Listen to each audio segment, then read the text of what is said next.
considering the last episode of Cheers aired on the 20th of May, 1993, Frasier didn't hang around for too long before he ended up at KACL.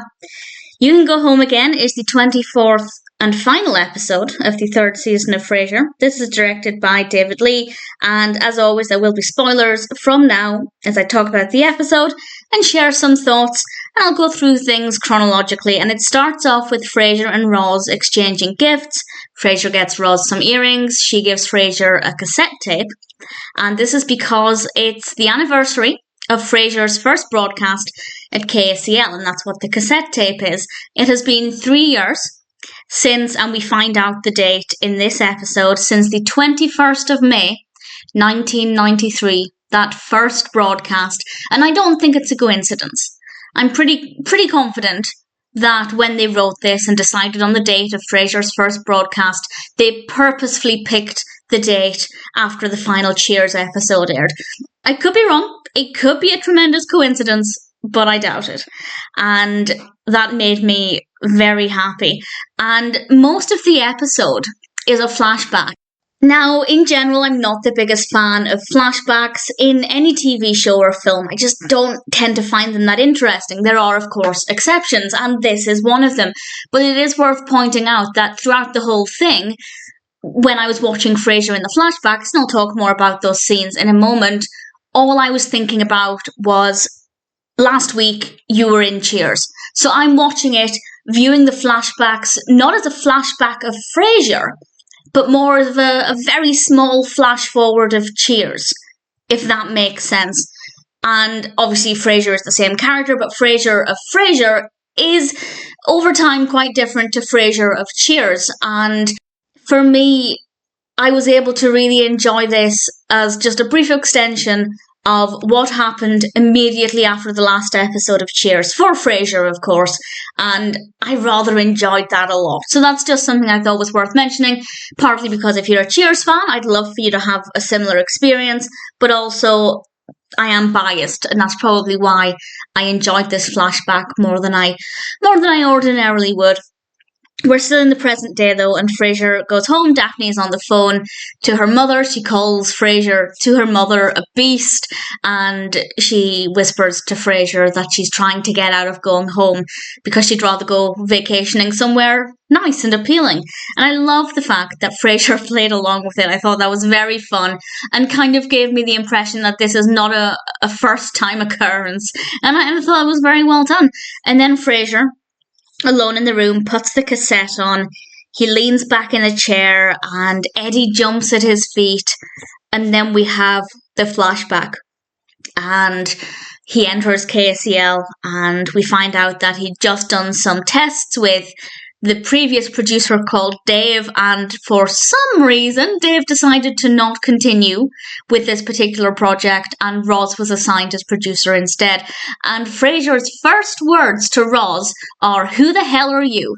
And this is because he is doing vocal exercises, and it fit in beautifully with the vocal exercise, but it's not getting off to the strongest of starts. And Roz's face throughout her entire interaction with Frasier is brilliant, but particularly the moment when Frasier is on air and he's leaning back and he just falls backwards, the chair just completely topples backwards, and Roz's expression is just absolutely fantastic. We then are in Cafe Nervosa, and Roz is there with Frasier, giving him some pointers for things that he could do differently with the show, things to improve upon. I did enjoy this early version. He has a different voice, a different way of speaking in this early version, which I thought was rather amusing. They clearly have a lot of work to do, so Roz says that they will pick it up later. She leaves. Niles comes in, and the interaction between Frasier and Niles is not what we know it to be. They say hello, and then Niles is basically going to order his coffee and spend time alone, but Frasier manages to convince him to sit down with him. And of course Maris is mentioned because Niles and Maris are still together at this point, of course. And then a random woman from a nearby table asks Frasier if he's finished with the pot of sugar. This random woman, of course, is Daphne, but at the time Frasier hasn't met Daphne. Niles hasn't met Daphne. And I just thought that was a nice touch. It was something nice to include, and I rather enjoyed that.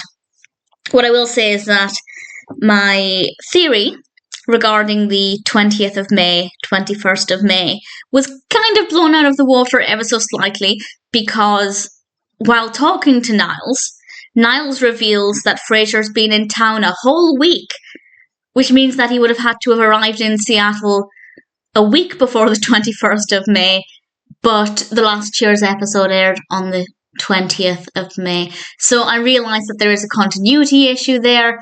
It doesn't really matter. It's just an observation, but it's something that I found to be pretty interesting, and I rather enjoyed it. I enjoyed it a lot. The reason Niles pointed out that he's been in town a week is because Frasier confesses he hasn't been to see Martin yet, and Niles tells him he's going to have his weekly visit with Martin that night. He should come with him. He's not the person he used to be. He's going to love seeing Frasier. He's going to be jolly and upbeat and happy. And of course, when you've watched 3 seasons of Frasier, it's very clear to realise that doesn't sound exactly like Martin. Frasier does go along and immediately realises he's been tricked by Niles, because Martin is basically very grumpy before he even answers the door. And we get to spend a bit of time in Martin's apartment, and for the most part it's just Martin and Frasier, and Eddie, of course. And they're trying to have a conversation, but Martin wants to put the TV on to get the sports scores, and Frasier tells him we're trying to have a conversation, and Martin says, "I'm listening."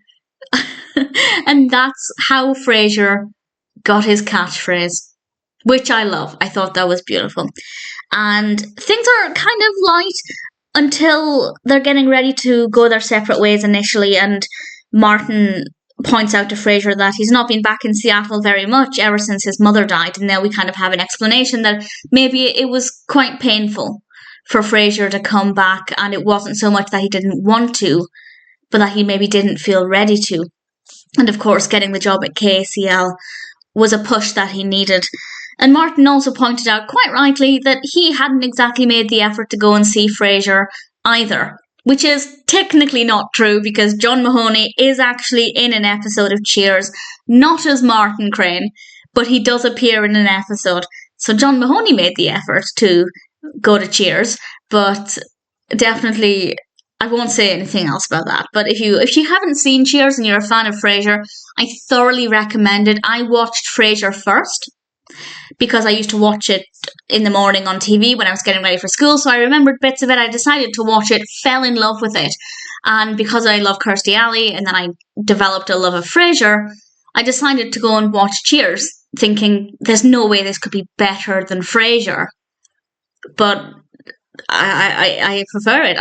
I think Cheers is just the best thing in the world. But Frasier comes a very close second. It definitely comes a close second. The point there is that there are actually a couple of people from Frasier who appeared in Cheers, and vice versa. Of course, there are characters from Cheers. Most of the Cheers cast, in fact, do appear in Frasier at some point, but I'll not go on about that any longer.